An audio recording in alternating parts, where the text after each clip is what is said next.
ছিল সৌদি হজ ও ওমরা মন্ত্রণালয় থেকে, সেটা ছিল 5 জুলাই।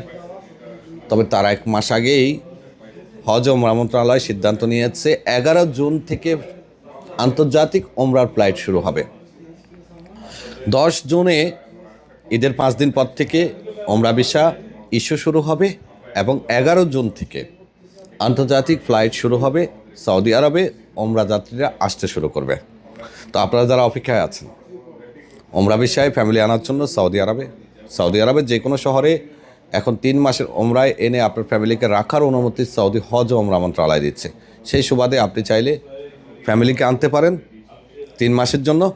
বায়তুল্লাহ বিন মিশাল হজ কাফেলায় আপনি পাচ্ছেন এবার প্রথম ফ্লাইটের জন্য 1,10,000 টাকা দাম্মাম ফ্লাইট, সরাসরি direct flight, 1,10,000 Riyadh flight, direct flight, আসা যাওয়ার টিকিট, ভিসা টিকিট। আর 14 দিনের প্যাকেজটি আমাদের 1,35,000